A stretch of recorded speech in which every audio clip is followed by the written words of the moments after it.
ऐन सणासुदीत सामान्यांसाठी साखर कडू होण्याची शक्यता आहे, कारण साखरेचे दर वाढलेले आहेत. हे दर कशामुळे वाढले किंवा ह्या दराची पुढची स्थिती काय असणार आहे आणि त्यामुळं सामान्यांना याचा किती फटका बसणार आहे हे जाणून घेणार आहोत. सध्या मी पुण्यातील मार्केट यार्ड परिसरामध्ये आहे आणि साखर असोसिएशनचे अध्यक्ष आहेत ईश्वर नहार सर.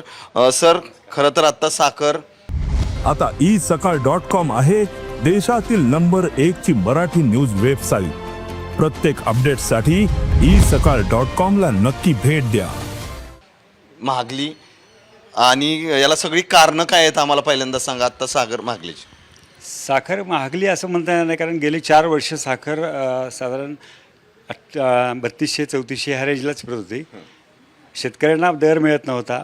साखर ही कमीत कमी 50 रुपये विकायला पाहिजे, तर शेतकऱ्यांना दर मिळेल. साखरेचे दर MSP वाढल्यामुळे वाढले हे सांगणं चुकीचं आहे. MSP वाढलेली नाहीच आहे, 4 वर्षात तीच आहे. आणि आता झालेलं आहे काय, साखरेचं वेरिएट बाय प्रोडक्ट फार आलेलं आहे. इथेनॉल आहे, मॉलिशियस आहे, त्यामुळे साखरेचं प्रोडक्शन कमी झालेलं आहे. गेल्या वर्षापेक्षा साखरेचं प्रमाण यावेळेस कमी आहे, उत्पन्न कमी झालेलं आहे साखरेचं. आणि सणसूद आहेत पुढे, आणि पारंपरिक आपल्याकडे साखर राखी पौर्णिमा असो किंवा कोणताही सण असो, पेढा बर्फी हे लागतंच. त्यामुळे थोडीशी साखर वाढली आहे म्हणणं चुकीचं आहे. साखर ही 50 रुपये किलो विकली तर शेतकऱ्यांना आणि बाकीच्यांना सर्व फायदा आहे. ग्राहकाला असं साखरचा मोठा फरक पडत नाही. यादीमध्ये साखरेचा मॅक्झिमम 10% 15%च तुमचा किंमत असते साखरेची, बाकी यादी असते. बाकी भाव वाढला असं कुठे मला नाही वाटत की वाढले साखर. हे सगळं साखरेचं तुम्ही असोसिएशनमध्ये काम करता. सध्या साखरेचं राजकारण कसं आहे, किंवा जाणारी साखर, येणारी साखर, किंवा साखर कारखान्यामध्ये जी साखर बाहेर पडते ती कशा प्रकारे ग्राहकापर्यंत पोहोचते? आता गेले 2-3 वर्षात साखर ही प्रायव्हेट सेक्टरला जास्त झालेली आहेत. पूर्वी सरकारी होते, गव्हर्नमेंट सेमीकंडक्टर. आता सगळ्या प्रायव्हेट 70% प्रायव्हेट फॅक्टरी आहेत. त्यामुळे साखर ही प्रायव्हेट फॅक्टरी असल्यामुळे दररोज टेंडर काढतात ती लोक. त्या मुळाचं गव्हर्नमेंटचं त्यांना कोटा सिस्टीम आहे. दरवर्षी कोटा येतो, दर महिन्याचा कोटा असतो. 27-28 तारखेला कोटा रिलीज होतो, त्याप्रमाणे साखर विक्री होती. आणि इम्पोर्ट साखर गेल्या 4 वर्षात 5 वर्षात झालेली नाही आहे. आणि आता ही काय आलं आहे, 2-3 महिने आपल्या महाराष्ट्रातून साखर पश्चिम बंगाल म्हणा किंवा MP राजस्थान इकडे जाते. नवरात्रीत कलकत्ता साईडला जाते, आणि राखी पौर्णिमेसाठी किंवा ह्या गणपती महोत्सवासाठी राजस्थान MP मध्ये जाते. त्यामुळे साखरेची थोडीशी महाराष्ट्रातनं डिमांड जास्त असते. आता तसं बघितलं तर महाराष्ट्रात नाही, ऑल इंडियात साखरेचे दर एकसारखे समान झालेले आहेत.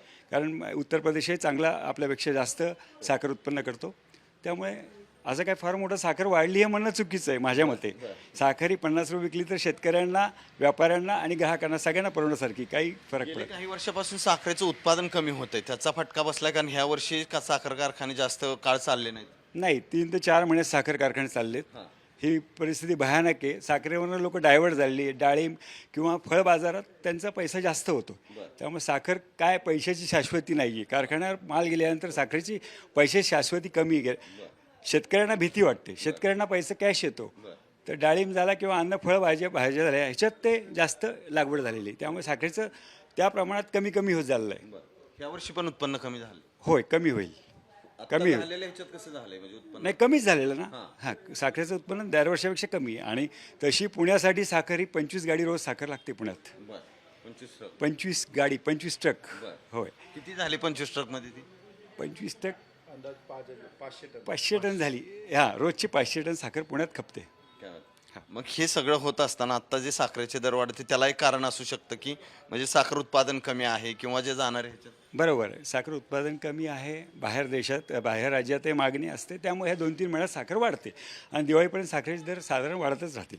नक्कीच आपण पाहतो की दिवाळीपर्यंत साखरेचे दर वाढत राहतील. तुम्ही मार्केट यार्डमध्ये सगळं बघत असता, लोकांपर्यंत देत असता. आत्ताचे दर काय आहेत आणि कशा प्रकारे साखर आपण देतो? आता 4250 अंदाज रेट आहे मार्केटला, आणि ते दिवाळीपर्यंत 1 रुपये किलो अजून वाढायचे चान्सेस आहे.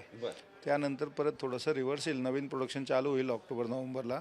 त्यानंतर परत ₹2 किलो परत रिव्हर्स यायचे चान्सेस आहे. कशी लोकांची, ग्राहकांची ह्याला कशी असते, म्हणजे साखर जास्त जाते कमी जाते असं काय? नाही, नॉर्मल जेवढं लागतंय तेवढं ते आहे. त्यांना 2-3 रुपये किलोने साखरला काय मोठं फरक पडत नाही. आज ऑन एन ॲव्हरेज रेट बघितलं तर 42-43 रुपये किलोनी दुसरं काहीच आयटम भेटत नाही. साखर एकदम स्वस्तच आहे. आता 5 रुपये किलो मागे वाढली? नाही, आता 2 रुपये किलो वाढली आहे फक्त, 1.5 ते 2 रुपये, आणि 1 रुपये किलो अजून चान्सेस आहे वाढायला. बस दिवाळीपर्यंत.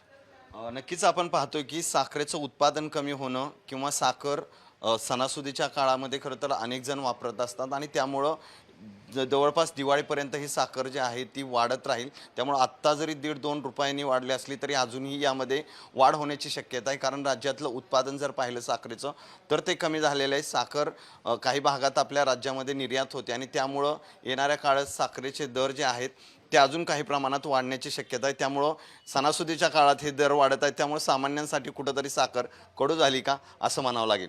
कॅमेरामन सुमित भोसलेसह सचिन जाधव, साम TV न्यूज, पुणे.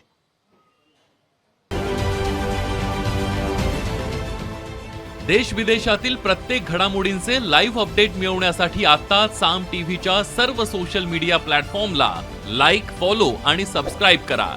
तसंच सर्व नोटिफिकेशनसाठी बेल आयकॉन प्रेस करायला विसरू नका.